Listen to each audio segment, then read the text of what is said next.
Good evening, ladies and gentlemen. We invite you to watch the English Chinese news or central television channel of our province. The second working week of the second phase of the 9th session of the 15th National Assembly begins.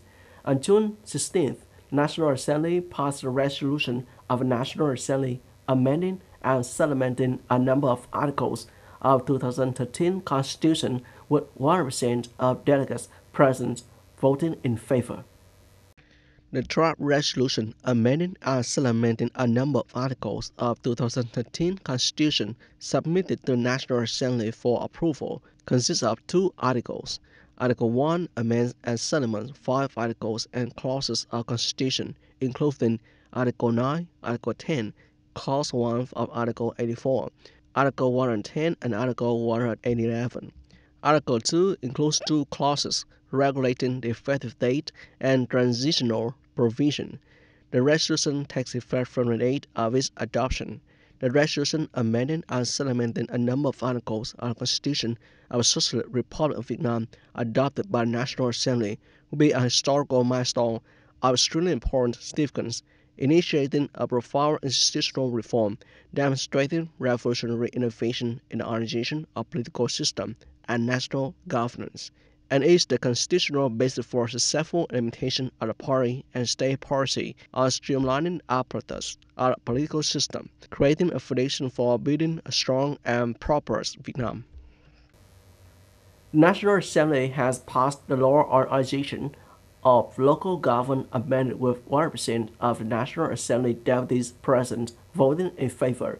The law on organization of local government amended consists of 7 chapters and 54 articles effective from the date of its approval.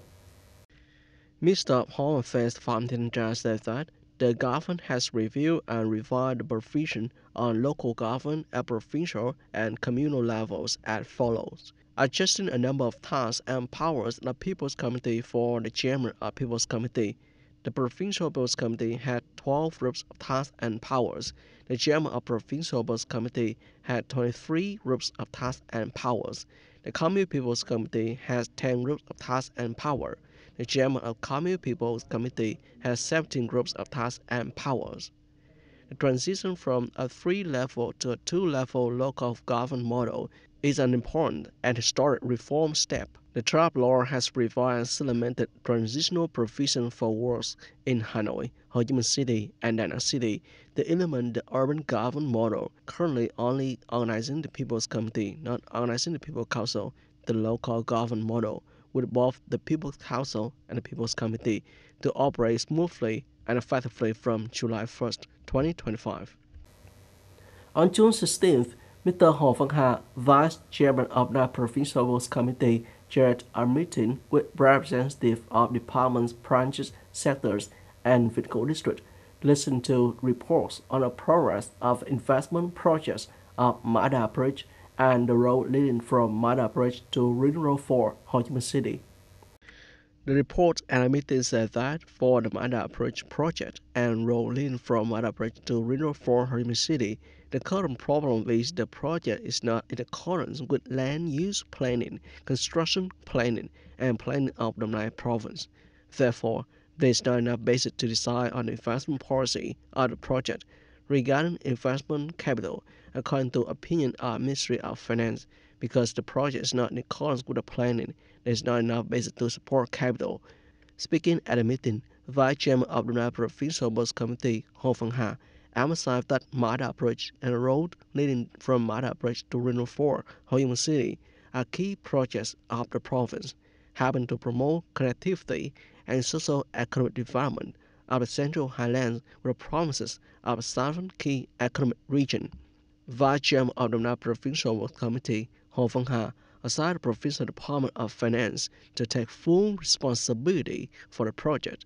At the same time, it was agreed to separate the Ma Da Bridge project into an independent project to speed up progress.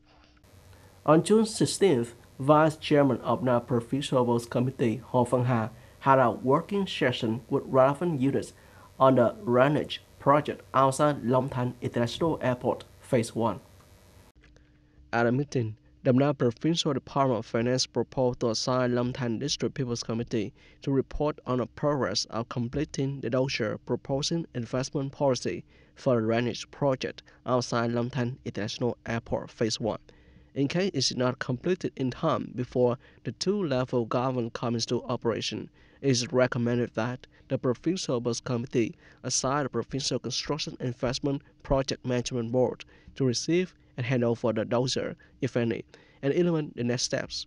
Concluding the meeting, Vice Chairman of the Nam Provincial Bus Committee, Ho Văn Ha, said the drainage project in Lâm Thanh Airport area is an important project because if not implemented promptly, it will pose risk of flooding. Therefore, the Vice Chairman of Provincial Bus Committee requested departments, branches, and provincial project management boards to urgently advance and report the unit that will be assigned as the investor. At the same time, speed up the progress of approving the project investment policy. According to resolution of the National Assembly Standing Committee, on June 16th, all 5 newly arranged wards and communes of the province simultaneously conducted a trial operation at Public Administration Service Center, preparing for official operation date from July 1st, recorded at Đại Phước New Public Administration Center, Nhân Trạch District, Đông Nam Province. At 9 a.m., along with selected public wards and communes, many cadres, civil servants, and public employees were present at Đại Phước New Public Administration Center in Nhân Trạch District, Đông Nam Province, to participate in a trial operation exercise. The trial operation content includes trial operation in the activities of People's Committee, such as organizing a trial of handling work on document management software in the operation at the commune level and the implementing direction of superior agency, organizing the settlement of records and administrative procedures of people, agencies, and organizations on the National Public Service Portal, and implementing non-territorial administrative procedures. Mr. Phạm Sơn Điền, Deputy Director of New Đại Phước Commune Public Administration Center, said, "We have also added as people submitting documents for 10 procedures proposed by the Department of Science and Technology, 5 procedures under the authority of the commune. This morning, the procedures have been completed." Mr. Hồ Quốc Tân, Vice Chairman of Nhân Trạch District People's Committee in the province, said, "The Commune People's Committee has mobilized all cadres and civil servants, as well as prepared the contents according to direction of Provincial Party Committee." Mr. Hồ Quốc Tân shared, "In the coming time, the Party Committee and the People's Committee of the commune will review the necessary contents on equipment and facilities to improve the operation of the center, as well as the Party Committee and the People's Committee of the commune. Not simply changing the name or administrative boundaries, the largest goal is to build a modern, effective administration with people at the center of service."